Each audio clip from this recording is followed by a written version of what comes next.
Imagine your husband goes to Vegas for a business retreat, and the next thing you see is a photo of him with another woman sitting in his lap, smiling like he's single. He told me he was going to Vegas for a business retreat. I believed him, of course. Why wouldn't I? He'd never given me a single reason to doubt him before. Whenever he talked about the trip, his voice would fill with this genuine excitement. I pictured him networking, making new connections, and maybe even getting a little well-deserved relaxation. I truly wanted him to have a great time, to come back refreshed and full of stories. For the first 2 days, everything felt normal. He texted me regularly, sending little updates. The messages were short, but they were affectionate, sprinkled with "miss you" and heart emojis.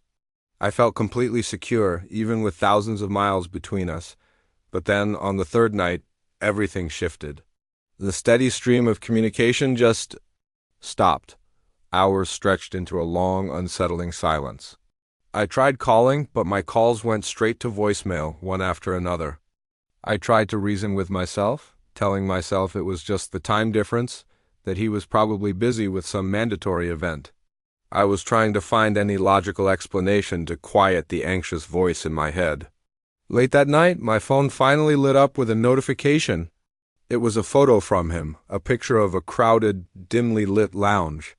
But something about it felt off, almost staged. His smile didn't reach his eyes. It looked forced, unfamiliar, like he was playing a part. And then I saw it.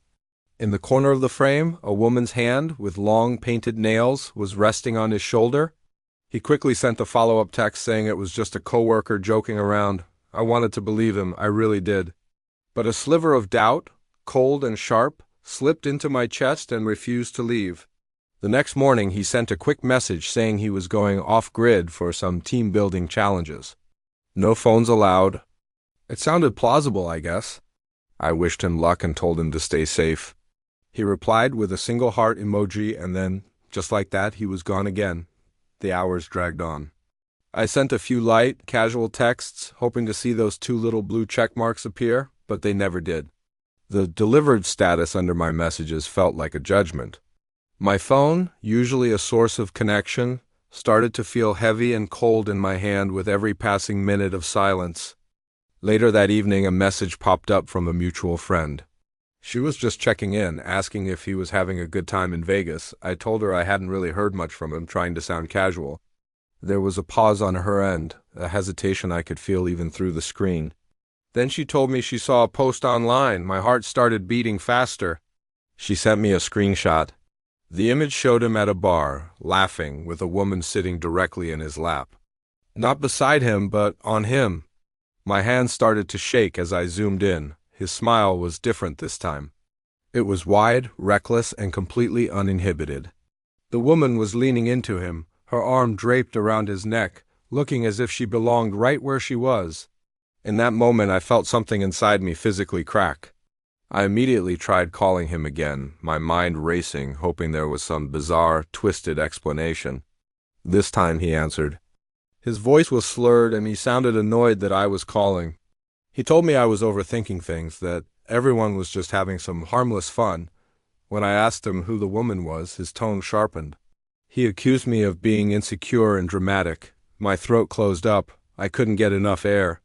I hung up the phone because breathing suddenly felt like an impossible task. That night, sleep was a distant dream. My mind became a torture chamber, replaying that single image on a loop, 1,000 times over. I wondered how long he'd been lying. Was this new? Or was this just the first time he'd been caught? Did he ever plan to stop, or did he just plan to get better at hiding it? The next morning, a cheerful good morning message arrived from him. As if the previous night's conversation, the photo, none of it had ever happened. He was acting completely normal. I didn't respond. I couldn't. Instead, I opened up social media and started digging. I searched the event hashtag, the location tags, anything I could find, and then I found it, a video. It was him on a dance floor with the same woman from the photo. They were dancing closely, their bodies moving with a familiarity that screamed intimacy. This wasn't a coworker. This wasn't a stranger. He wasn't acting like a man who loved me and missed me. He was acting like a single man, a man who had completely forgotten he was in a relationship. In that instant, the gut-wrenching heartbreak started to morph into a cold, hard clarity. I decided to stop torturing myself with questions. I needed answers. I messaged him directly, my words calm and measured. I told him I saw the videos and the photos. I told him I was done with the games and that I needed the truth right now. He read the message instantly. The 2 blue check marks appeared and then nothing. He left me on read for hours. When he finally responded, it was a torrent of excuses. He blamed the alcohol, the Vegas atmosphere, peer pressure. He insisted I was blowing things out of proportion, that nothing truly happened between them. But I noticed he never actually apologized for what he did. He was only sorry he got caught. He wasn't trying to fix my pain. He was just trying to save himself from the consequences. I didn't argue. I didn't yell. I simply replied, "We'll talk when you get back." The day he flew home, the air in our apartment was thick with tension. He walked through the door looking nervous and exhausted. He tried to hug me, but I took a step back. "I missed you," he said, his voice soft. I looked him straight in the eye. "Did you miss me when she was sitting in your lap?" The question hung in the air between us. He had no answer. There was no lie convincing enough to cover that. I held up my phone and silently showed him the collection of photos and videos I had found. I watched his face go pale as the digital proof of his betrayal stared back at him. He stammered, saying he didn't know how things got so out of hand, that he never intended to cheat. "Intentions don't erase actions," I told him, my voice surprisingly steady. He started begging then, pleading with me to forgive him. His voice cracked with emotion, but mine remained firm. I told him that trust was on a broken plate he could just glue back together with hollow words. He promised he would do anything, that he would prove his loyalty to me. I told him I needed space. His eyes widened in panic. "Space? Does that mean you're leaving me?" he asked. I took a deep breath. "Losing me is something you already started doing the moment you boarded that plane." He sank onto the couch, looking utterly defeated. I walked into our bedroom and started packing a small bag. He followed me, his voice trembling as he asked if this was it, if I was leaving for good.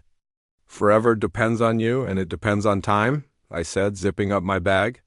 "But I can't heal with you here, watching me break."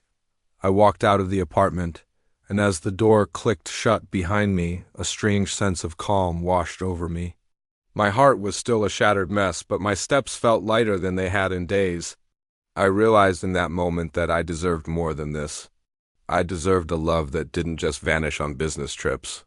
I deserved honesty that I didn't have to excavate myself. And whether he ever managed to earn me back or not, I knew one thing for sure. I would never, ever forget what the silence in Vegas had revealed. Thanks for listening.